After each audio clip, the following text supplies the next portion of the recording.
Hello बच्चों, so let's understand the question.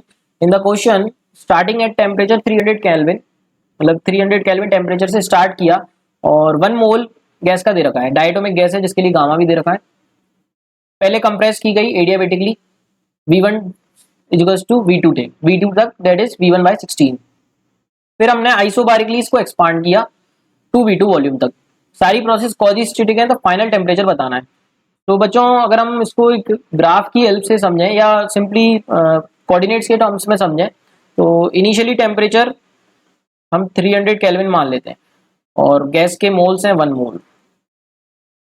तो compress किया इसको, मतलब V1 वॉल्यूम से कंप्रेस करा हमने V2 वॉल्यूम तक और V2 दे रखा है V1/। कंप्रेस किया एडियाबेटिकली है ना बच्चों, गामा दे रखा है 1.4। तो ये फर्स्ट कंडीशन हो गई। तो यहाँ का टेम्परेचर हम मान लेते हैं कुछ T2, यहाँ का T1। और देन हमने क्या किया, एक्सपांड किया आइसोबारिकली, मतलब इस प्रोसेस में प्रेशर क्या रहेगा, कांस्टेंट।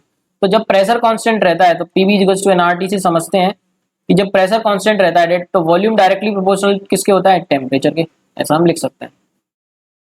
तो डेफिनेटली बच्चों अगर प्रेशर कांस्टेंट है तो वॉल्यूम टेम्परेचर के प्रोपोर्शनल है। तो यहाँ पे टेम्परेचर T3 मान लेते हैं और यहाँ पर वॉल्यूम V3 मान लेते हैं।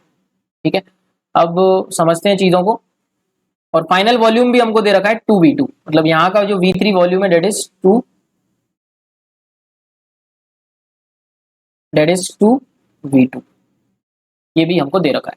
सो सबसे पहले बच्चों अगर हम इस प्रोसेस को एनालाइज करें, प्रेशर कांस्टेंट है तो volume directly proportional to temperature होता है। इसका मतलब बच्चों हम क्या लिख सकते हैं, V1/V2, मतलब ये जो इन दो प्रोसेस के लिए बात कर रहे हैं तो V2/V3, क्योंकि 2 और 3 है यहाँ पे, will be equal to T2/T3।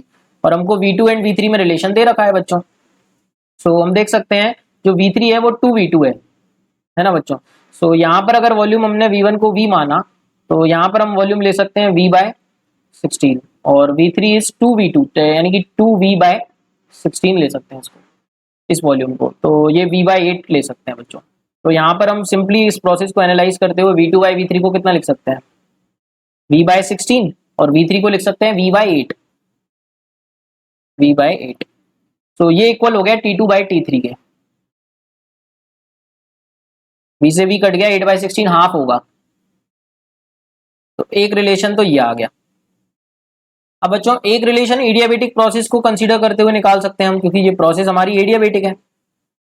ये जो प्रोसेस है एडियाबेटिक है, पहली प्रोसेस। तो एडियाबेटिक के लिए हम टीवी की पावर गामा-1 कांस्टेंट बोलते हैं, तो इसको लिख लेते हैं।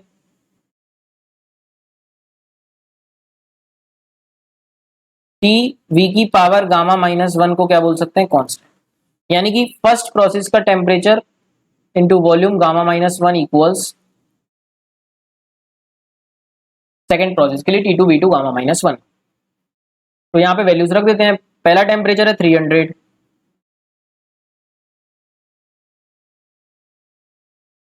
पहला वॉल्यूम हमने V माना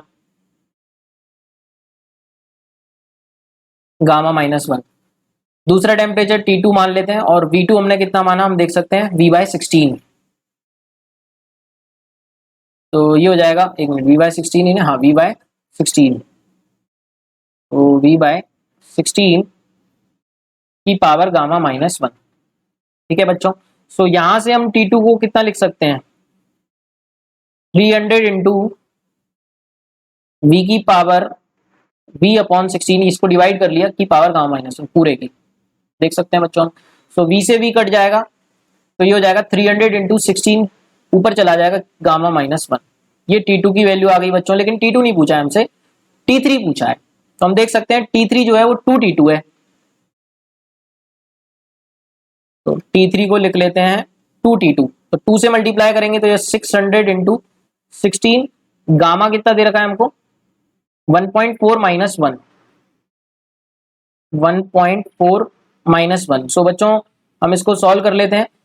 16 की पावर गामा-1 इंटू, तो ये फाइनली हमारा निकल कर आएगा 1819 केल्विन बच्चों, इन केल्विन है ना। तो हम लिख सकते हैं 1819 केल्विन। इसको हम पूरा सॉल्व करेंगे ना, तो 1819 केल्विन।